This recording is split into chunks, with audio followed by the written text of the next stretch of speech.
So, hello everyone, welcome to Positron Academy, and today's topic of discussion is on the second part of FDG production. So, in our last video, we have talked about the F18 fluoride ion production, followed by the trap and release of the F18 fluoride ion. And also, we have talked about the different types of byproducts which are formed by the bombardment process. So, now we'll talk about the remaining fourth step of F18 FDG production. Um, so now we'll start with the preparation of the F18 fluoride ion. So when we talk about preparation, we mean how we can make F18 fluoride ion ready for the next step of processing. So obviously, if we want to make something ready, we have to fulfill some requirements. So now the next question is, what are the requirements of the F18 fluoride ion? So there are three requirements, and these are that it must be anhydrous, it must be in solution, and it must be reactive. So it must be anhydrous, it means that it must not contain any water. Fine. So now let us go and try to understand why it must be anhydrous. So why must the F18 fluoride ion be anhydrous? So, and to understand this, that let's begin with water. So that's the structure of water, and the chemical bonds in water, that is the bond between oxygen and hydrogen, are the polar covalent bond. And the electronegative oxygen, it attracts the electron in the OH bond, and as a result of which this oxygen becomes partially negative and the hydrogen becomes partially positive. Fine. And because of the partial positive charge on hydrogen, the anions like F18 fluoride ion is attracted to the hydrogen, and it forms a hydrogen bond with water, and it goes in a similar fashion because there is not a single water molecule but there are n number of water molecules, and it all forms hydrogen bonds with an ion, and it produces a hydration sphere or a solvation sphere across the anion. And what this sphere is doing, basically, that's reducing the reactivity of the F18 fluoride ion, because that fluoride ion is now not being approachable to the substrate for carrying out reaction, and thus it lowers the yield of the FDG production. So we have to do something to get rid of this solvation sphere. And how can we get rid of it? Because water is the main cause for the formation of the solvation sphere. So we have to get rid of water to get rid of this sphere, and thus we can increase the reactivity of the fluoride ion to the substrate. So now the question is, how can we make the fluoride ion anhydrous? So one way to do this is to remove water by distillation at 100 degrees centigrade. And a more effective approach is to mix water to another liquid to produce an azeotrope. And water and acetonitrile, it forms azeotrope, and that boils at 80 degrees centigrade. So but thus by reducing the boiling point, it greatly facilitates the distillation process and yields an anhydrous solution of F18 fluoride ion, and thus by this process we end up getting an F18 fluoride ion. So the next step is about radio labeling. So what we do basically for radio labeling, so we have now got the F18 fluoride ion, and this fluoride ion is now anhydrous. Fine. And this anhydrous fluoride ion is now reacted with an organic precursor, that's 1346 tetra. There's a big name, we'll not spell as of now, but we will use synonyms like mannose triflate or mannose or triflate. So this fluoride ion, which is now anhydrous, that's reacted with mannose triflate to yield an F18 FDG intermediate. Fine. And that's how these things goes on. But now, before going to the reaction step, let us try to understand why we have used this precursor, what are the advantage of the precursor, and then we'll go for the reaction. So what are the key properties of these mannose triflate? So like glucose, it also contains it also has 6 carbon atoms, and out of the 6 carbon atoms we want to label our fluorine 18 at a destined carbon, and that's nothing but the carbon number 2 where we want this reaction to happen. So we have to do something to steer this fluorine at carbon number 2, and we don't want this fluorine 18 to go and get labeled at any other arbitrary positions. We have to go and get rid of this arbitrary labeling, but rather we want and specific binding, and that too at carbon number 2. And how do you achieve this? We achieve this by using protecting groups, so by acetylation. So what these groups are doing, it prevents the fluorination at that carbon atom where it has been bound to. Fine. Okay, so now for example, if there were no acetylation, then this fluorine has about 1 by 6 chance to go and level at any carbon, that is about 16% chance of going and binding to any carbon. So what we are doing by protecting these carbons, so we are increasing the percentage of fluorine to be bound at carbon number 2 by blocking the other pathways, blocking the other carbons at which this fluorine 18 can bind. Fine.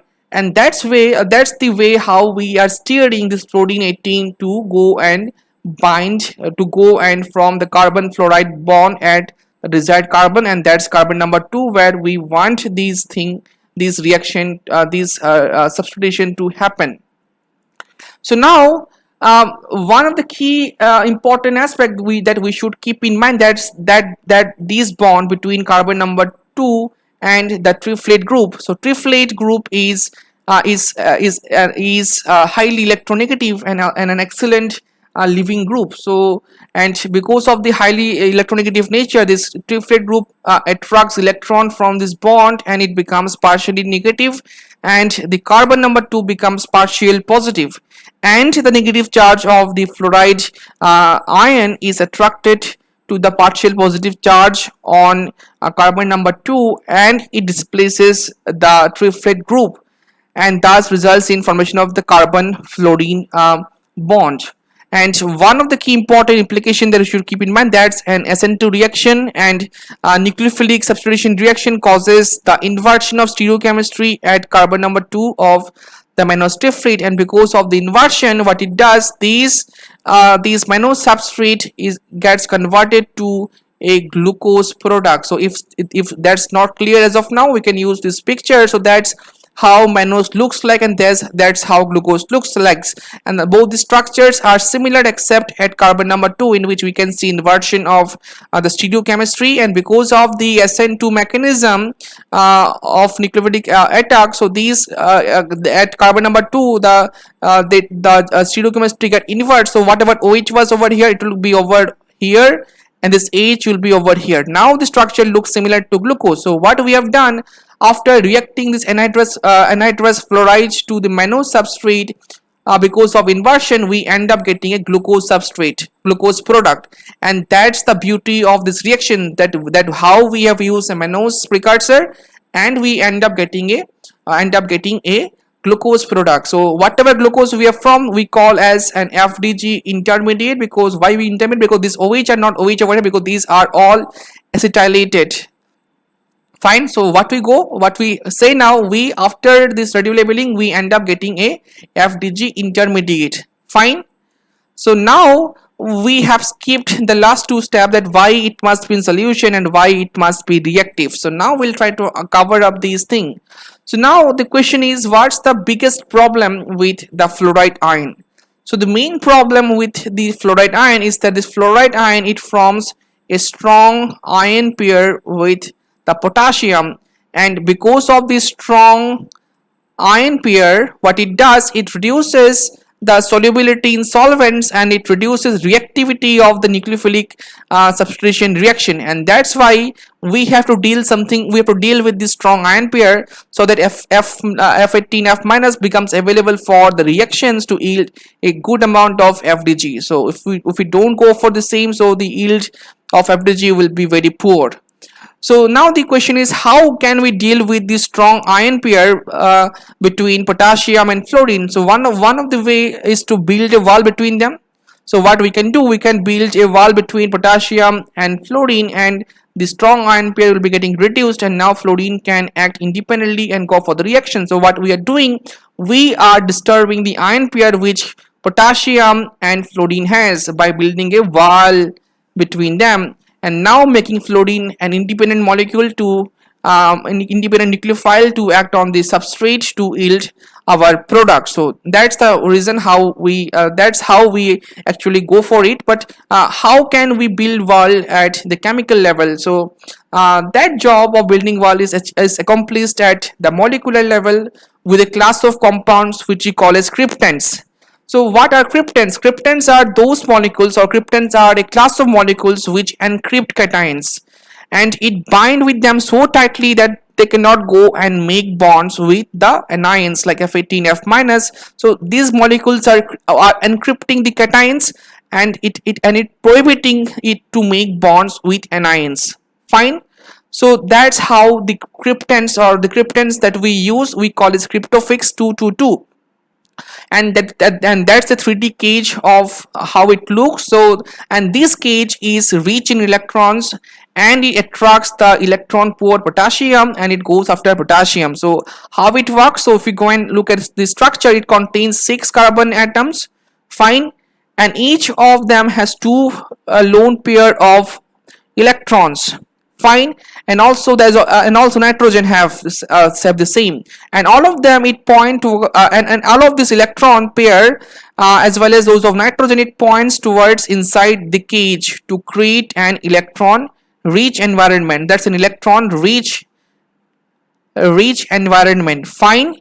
And this electron rich environment, it attracts the potassium cation. Fine. And what this is doing, it's prohibiting this potassium to make ion pair with potassium with fluorine with fluorine. Fine. So that's how these things that's how it works. Fine. So the cryptant, it enhances the reactivity of fluorine to go for the next reactions, and this cryptant is we call as the cation prison because it encages the cation inside the electron rich environment. So by means of cryptofix, what we are achieving, we are increasing both the solubility and we are enhancing the reactivity of the F18 fluoride ion. So now that's a summary. So we start with a cryptant complex of potassium and fluoride ion, and we heat it with mannose triflate in acetonitrile to produce an F18FDG intermediate. And then what we do, we go and remove the acetonitrile to get it ready for the next step. So now the next step is about hydrolysis. So what is hydrolysis doing? Hydrolysis is removing the acetyl protecting groups. Fine. So how do we remove the acetyl protecting groups? That's either by heating in presence of acid or by reacting with base. So these removal of acetyl protecting groups can be done by acid or base catalyzed reaction of base catalyzed addition of water across the CO bonds, and it releases acetic acid or acetate. So acetic acid is released because of the acid catalyzed reaction, and acetate is released because of the base catalyzed reactions. At the end, what we get, it results in a crude mixture of F18FDG. So in summary, we can tell we began with F18FDG intermediate, and we heat and that intermediate is heated with acid or reacted with base at room temperature to produce a crude mixture of F18FDG. But why we call it as a crude mixture? Because that's not the pure form, because it contains a lot of impurity, and this impurity has to go for a step of purification. Fine. So now now this crude FDG, it contains a lot of impurities after hydrolysis. For example, it contains the unreacted fluoride ion which has not reacted with the mannose substrate. It contains unhydrolyzed fluorinated intermediate and also some partially hydrolyzed. It contains cryptofix, it contains acetonitrile ethanol, it contains acid or base, it contains microbial, and last but not the least, it contains bacterial endotoxin. And we have to get rid of all this thing because we have to inject this FDG intravenously on patients. We cannot afford having any impurities at the end, so it has to be free from all impurities. And that's how we go for the purification process, and that's the process for the acid catalyzed hydrolysis. So we for removing cryptophax 222, we go for a cation resin. For neutralization, we go for ion retardation resin. For unhydrolyzed F18FDG, we go for the C18 column, which is activated by ethanol, and so on and so forth. For microbial contamination, we go for membrane filter, and for base purification, base catalyzed hydrolysis, we go for these steps to get the purified FDG. So at the end, after purification, the product is collected in the final product vial, and two syringes are being used, and one of the syringes is being used for the sterility test and the other is being used for the quality control test, and that's the final product in the product vial, and that's how we have produced the F18 FDG. So to explain in summary, we can tell that we began with O18 water and we have bombarded this O18 water with a beam of protons and we end up getting F18 F minus. Then we have passed these two and ion exchange cartridge and we end up getting potassium as the counter ion for fluorine and the O16 water. Then we have gone for the next step of evaporation, in which we have make F18 anhydrous. Then we have reacted these anhydrous F minus to mannose to from an F18 FDG intermediate that is unhydrolyzed. Then by hydrolysis we have produced the crude F18 FDG. Then we have purified purified to get F18 FDG, and that's by this process we end up getting the FDG, which is now injectable to patients and ready to get the scan. And that's all for today. If you like this video, please do like, share and subscribe to my channel, and please subscribe and support me for making more videos like this in future. So thank you for watching.